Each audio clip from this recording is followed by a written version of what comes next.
Good morning, everyone.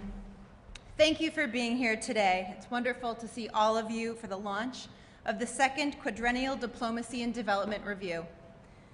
In 2010, Secretary Clinton launched the first ever QDDR to examine state and USAID and position us for continued success in the 21st century. The first QDDR outlined ambitious reforms for state and USAID, many of which have already been implemented, with others still underway. I'm confident that this second QDDR will build upon those ideas and go further. The first QDDR reorganized select bureaus in the department. It brought economics, energy, and environment under one undersecretary. It sharpened our focus on human rights, democracy, and civilian security. It strengthened the core of diplomats and development professionals through the Diplomacy 3.0 and Development Leadership Initiative programs.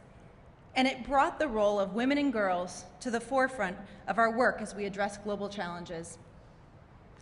We learned from the first QDDR just how important it can be to take a hard look at what we're doing well and what we can do better. We owe this to our diplomats and development experts and to the American people.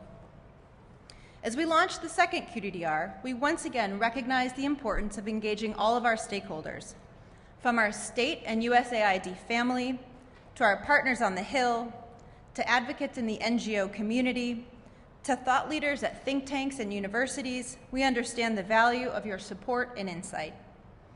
We'll kick this process off tomorrow with a town hall here at the State Department, followed by a similar event at USAID. As we plot the future course of state and USAID, your engagement, your ideas, your energy are vital to our success. To help harness that energy and provide the leadership we need for such an undertaking, we were lucky to have Tom Perriello join the State Department. In a moment, he'll tell you about his work leading the day-to-day operations of the QDDR, as well as the process we'll use to connect with Congress and the community of outside partners. After Tom, we'll hear from Administrator Shaw about the second D in QDDR development. And finally, Secretary Kerry will share with us his vision for the QDDR and its role strengthening American foreign policy. It's now my pleasure to introduce Tom Perriello. Tom joined us in February as the Special Representative for the Quadrennial Diplomacy and Development Review, and he brings to the department a wealth of experience from a variety of different roles.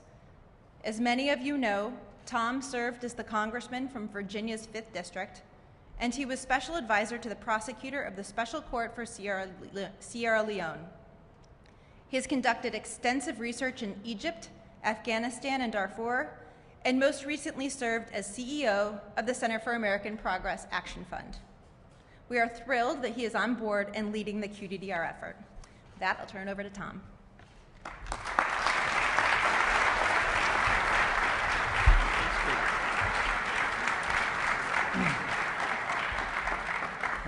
Thank you so much, Deputy Secretary Higginbottom, not only for that introduction, but for your leadership and commitment to a continuous process of reform here at the State Department. Thanks as well to Administrator Shaw and his team for their commitment to reform and their tremendous support of the early parts of this process. And most of all, I want to express my appreciation to Secretary Kerry for giving me the tremendous honor of asking me to serve my country in this way. He's embodied the role of personal diplomacy and given us the charge of asking tough questions, as he'll talk about, because he knows our missions here at State and Aid are too important not to do so. But it's also an honor for me to be in this role because I have so long admired the work of the State Department and USAID, whether as an NGO worker in Sierra Leone, watching young Foreign Service officers be a central part of the peace process and accountability measures there, whether during my research as a conflict analyst in Afghanistan, seeing aid workers in Kandahar and Gardez and other areas set up small-scale electricity and build early governance processes, or on a public diplomacy tour in Sarajevo last year. And certainly as a member of Congress, knowing that in the parts of the world that are far from the front page headlines, we have veteran diplomatic and development professionals who are on the case. I know that diplomacy and development work because I've been blessed to witness it myself. Done right, diplomacy and development can prevent wars. It can reduce extreme poverty. It can transform the rights of girls and advance transparency over corruption. It's not just our men and women in uniform who risk their lives every day to serve our country, driven by a sense of patriotism and a sense of commitment to our common humanity. There's great work done by our NGOs, and I've been one of them, but there's something unique and powerful about those who are asked to represent the United States of America, as our state and aid colleagues do every day. But diplomacy and development is a long-term bet. It's kind of a blue-chip investment in a world increasingly obsessed with day trading and flash trades.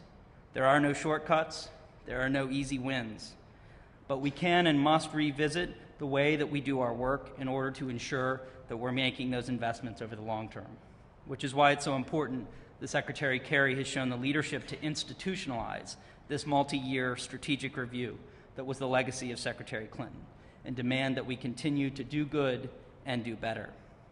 As for answers, that's left to all of us. Before my arrival, Secretary Kerry had already spent a year laying a foundation for this review by asking questions throughout the building and throughout the community. Since my arrival, we've already had dozens of meetings with leaders, as well as first and second term officers, civil servants, and others. We've met with over 100 NGO leaders, as well as engaging our friends on Capitol Hill. And we're just getting started. As Deputy Secretary Higginbottom mentioned, we are going to continue to have a participatory process that focuses primarily on the substance of the ideas submitted in order to try to do better at all the things that we do. We stand strong today as a nation because previous generations dared to think about not just the world that was, but the world that might be, and then chose to prepare for that world. With the QDDR, we aim to meet that same standard of leadership. It's now my pleasure to introduce Ambassador Shah, or Administrator Shah. He was an active leader and veteran of the first QDDR process, and he has not slowed down a day since in a continuous process of improvement, most recently launching the Global Development Lab, and his effort and leadership to successfully restore USAID as the premier development agency in the world. It is my honor to introduce USAID Administrator Raj Shah.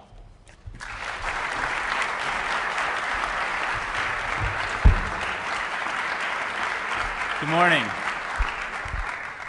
Thank you, Tom. I want to begin by thanking Secretary Kerry, whose tireless efforts on behalf of our country and our vision of a smarter and more capable presentation of diplomacy and development around the world allows us to today proudly launch this second quadrennial development and diplomacy review. Thank you to Deputy Secretary Higginbottom and Special Representative Perriello. I'm looking forward to working closely with both of you as we go forward here and really have an honest assessment of how we're doing and an effort to get better. That was the theme that underpinned Secretary Clinton's launching this initiative originally, and I think ought to serve us well as we go forward this time around. Now, 4 years ago, the QDDR provided the strategic foundation to answer President Obama's call to transform USAID into a modern development enterprise. With direction from the QDDR, we implemented a suite of ambitious reforms that have changed the way we do business around the world. And I'm not going to reiterate the full list of those actions taken or steps forward, but I would note that today you can download an app on your iPhone and pull up hundreds of rigorous, high-quality programmatic evaluations that demonstrates that development and the execution of development cooperation is in fact a discipline that needs to be informed by evidence, data, excellence, and delivering real concrete results. Last month in New York, with Deputy Secretary Higginbottom present, we had the opportunity to launch the U.S. Global Development Lab, a historic investment in the power of science, technology, and private sector partnership to take our work forward in a transformational way. That lab began as a single recommendation in the first QDDR. And I think it's a testament to the fact that when we get great ideas from our teams through this process, it may take a few years, but together we can actually deliver on the ideas and on the concepts this process will undoubtedly uncover. 4 years later in total, the steps we've taken since the first QDDR have made us a stronger and more capable development enterprise and have helped our nation pioneer a new model of development that intertwines policy reform, political commitment, financial support, and private sector leverage to deliver extraordinary results. While this is a great foundation, we know we have more to do. More, especially as we try to answer President Obama's call, now made in 2 State of the Union addresses, to lead and join the world in ending extreme poverty within the next 2 decades. While this goal is ambitious, it is also within reach. This new QDDR will enable us to take advantage of this unique moment in history, one where new tools, technologies, and partnerships are redefining what's possible, and where we have to address real opportunities and challenges we will face. The challenge of climate change and performance in fragile states and conflict-affected settings. Now, as we pursue this new QDDR, I just want to share 3 principles that I'm going to ask our teams to keep top of mind as we go forward. The first is the basic principle that our nation is more secure and more prosperous when we effectively elevate development to stand with diplomacy and defense in how America projects power, influence, and support across a rapidly changing global context. The second is to live up to that bold aspiration. We have to constantly be willing to do things differently, to continuously improve, to modernize, to partner with others, to get more leverage out of our relationships, and to more actively engage with the Congress and with partners all around the world. And the third is that this is a real opportunity to also bring attention and political support to the work that all of you do every single day. In just a few weeks, we'll honor colleagues of ours who have lost their lives in the diplomatic or development service by placing their names on the plaque downstairs. And as we do that, we recognize that, in fact, whether it's the quiet diplomacy that averts conflict and keeps people safe, or the unheralded efforts to help young girls go to school and learn a bit more so they can build a prouder and more prosperous life for their own communities and families, that the folks we work with every day are, in fact, heroes. So let's use this as an opportunity to elevate the role of diplomacy, the role of development, and the role America can play in a world that is, in fact, rapidly changing. Now, I have the opportunity to introduce Secretary Kerry in the Ben Franklin room of the State Department, so that's, I'm not going to do a broad introduction here, but I will say one thing, and that is the sheer force of Secretary Kerry's example should inspire every person in this room today and all of our colleagues at State, at AID, across our government, and in our diplomatic and development community to be bolder, to be more aspirational, and to be more confident that in a world where people debate sometimes what America's power looks like 10 or 20 years from now, if we do the right things today, if we follow Secretary Kerry's bold, aspirational leadership, we know that our efforts will collectively shape the kind of world we live in. So with that, Secretary Kerry.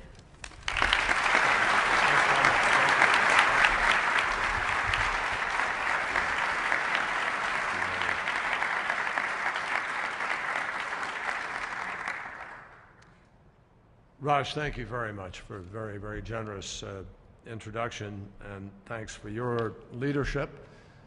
Thank you to Deputy Secretary Higginbottom for her efforts to focus the QDDR and her leadership that will be forthcoming in the days ahead as we carry this out. And I particularly want to thank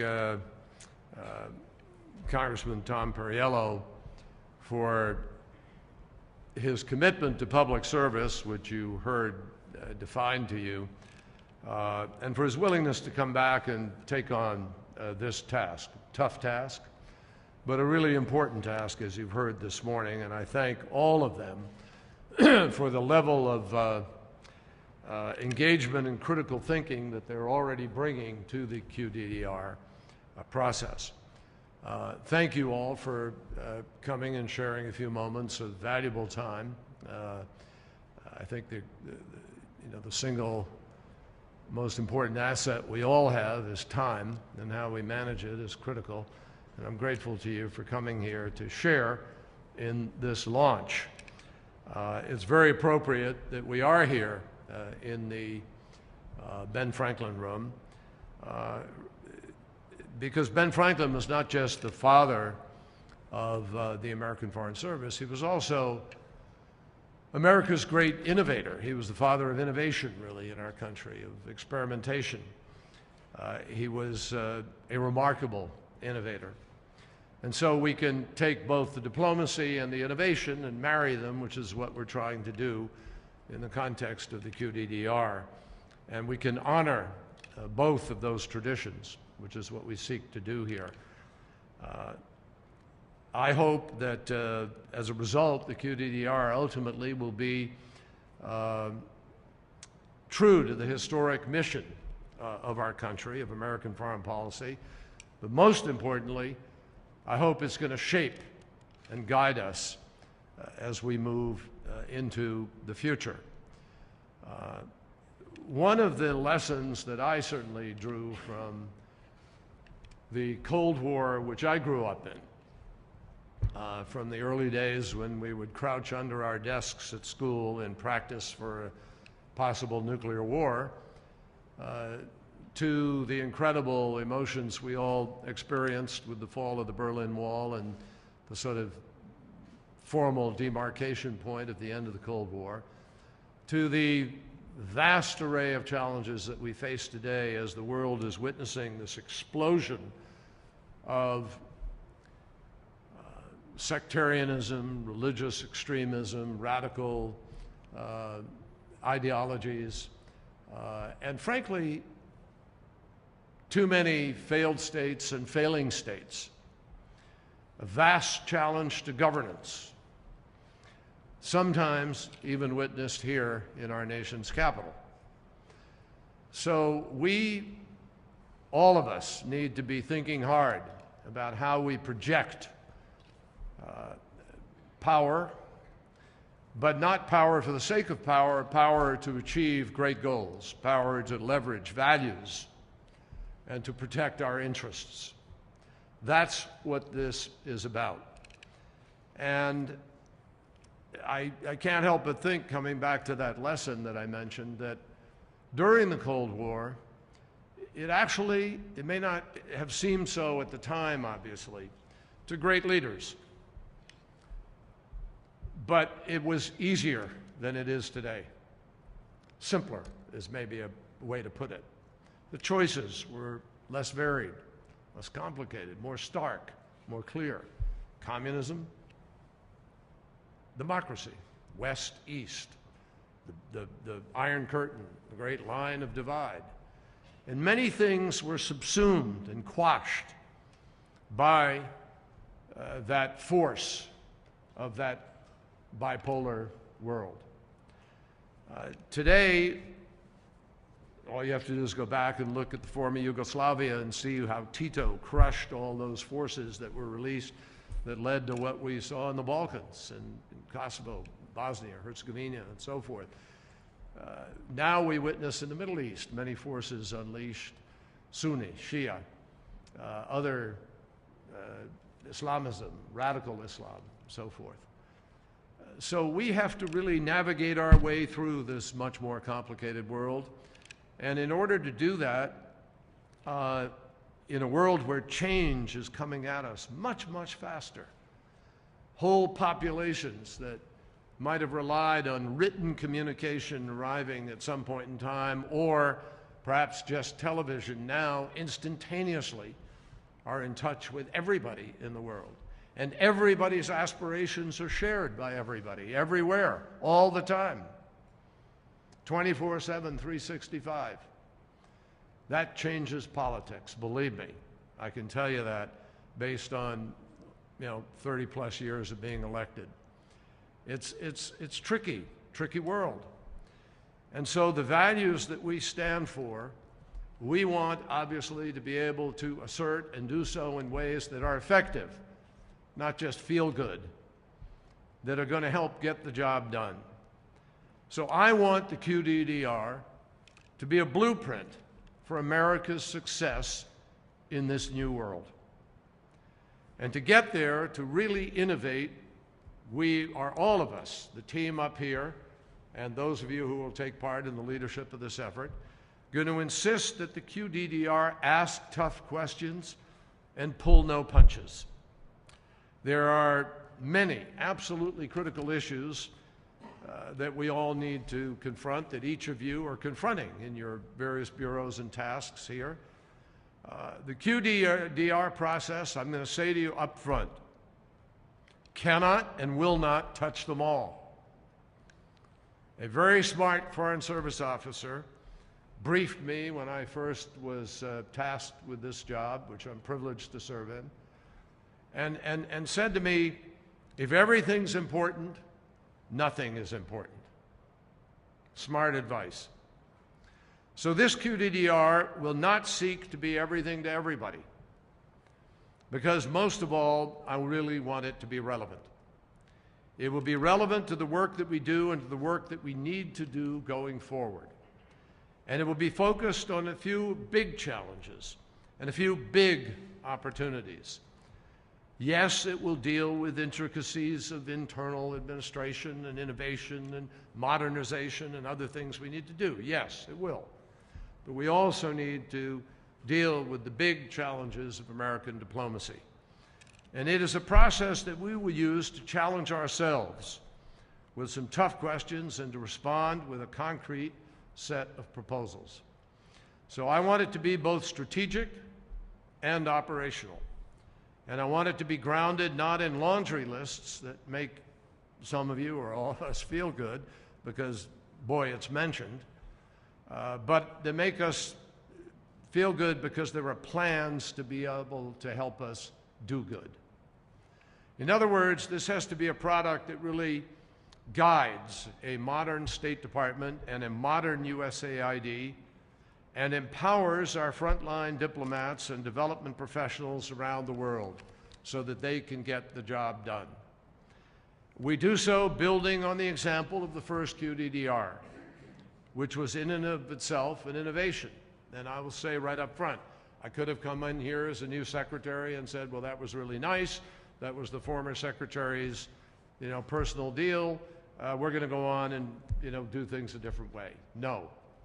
I think it serves a useful purpose. I think it is important innovation.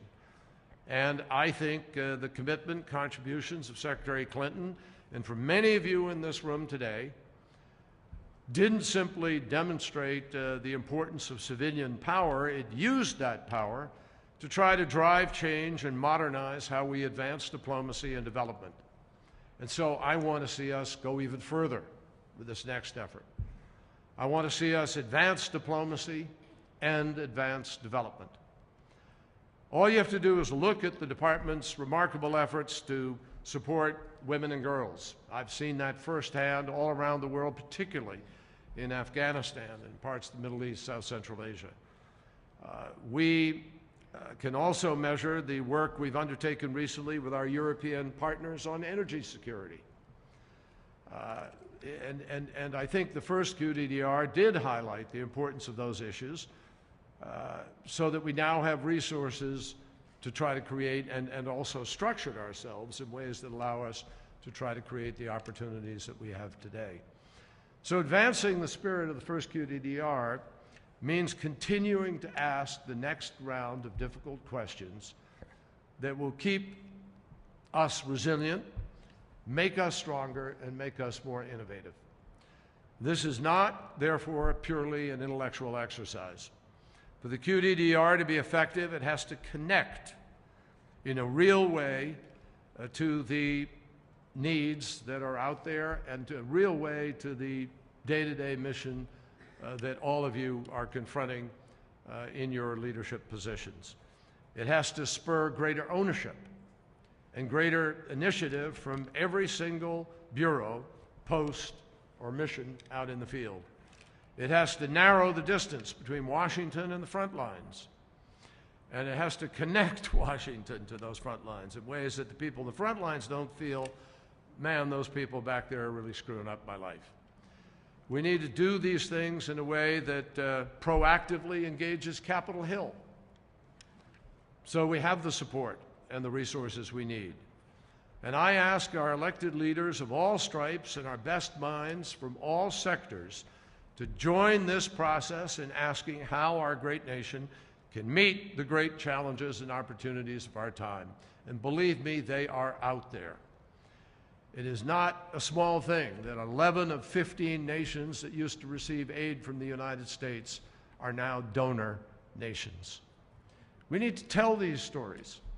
Yes, we're fighting some complicated issues in Ukraine. Yes, we've got struggles in Syria and the Middle East and places.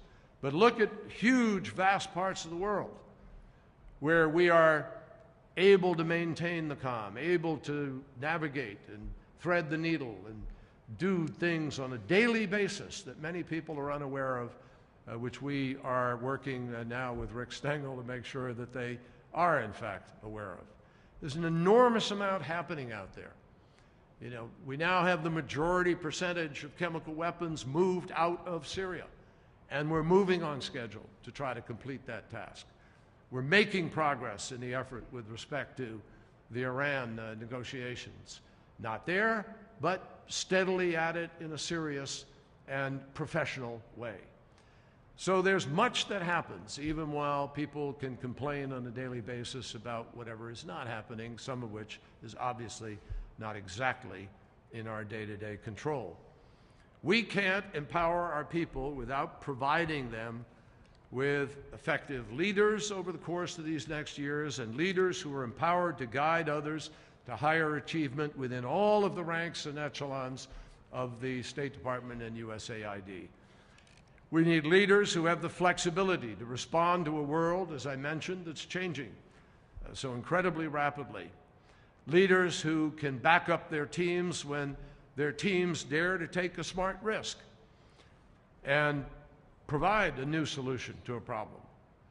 We've begun some of this critical work already, and if you haven't done so, please just take a look at our new leadership principles, read them carefully, and think about how you can begin to model them. The QDDR is going to help us institutionalize these principles, and especially the ones about planning strategically and learning and innovating constantly. Last week, when I was in this room swearing in our new Undersecretary for Public Diplomacy, Rick Stengel, Rick reminded us of what Benjamin Franklin said the day that the Constitution was signed. Franklin said, "Let's all doubt a little bit of our infallibility." Well, Franklin's point and Rick's point, and frankly the point that the QDDR is going to make, is that our institutions remain dynamic by embracing tough decisions. And we cannot afford to answer the questions of why we do things in a certain way simply by saying, that's how it's always been done. That's not adequate.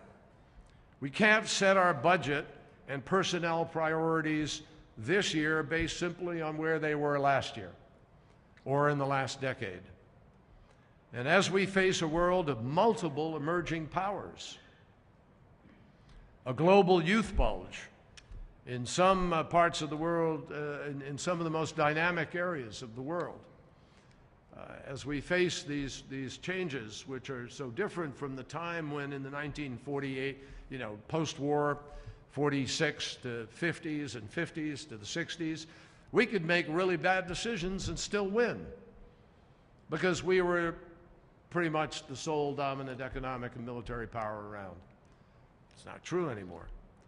And so as we face a world of multiple emerging powers and all of these other things and the existential threat of climate change, we have to be strategic, proactive, and particularly we have to be efficient.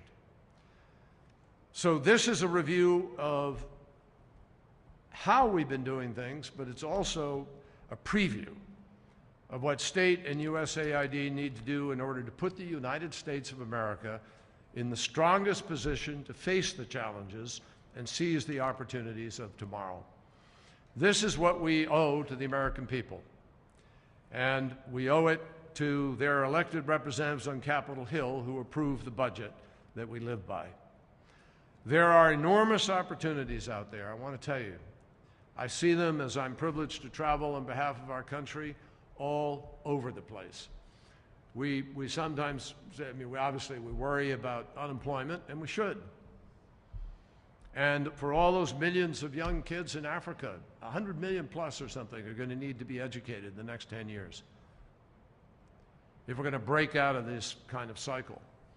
All over the world, there are remarkable opportunities, though. Even as we look at this world where we so worry about job creation in the future, there are hospitals to be built, there are schools to be built, there are teachers who are needed, there are roads that are needed, railroads, high-speed rail, airports, aircraft, whole civil societies that need to be built. Unbelievable amounts of opportunity in a world where half the population is still living on $2 a day and much of it on $1 a day. Huge opportunities.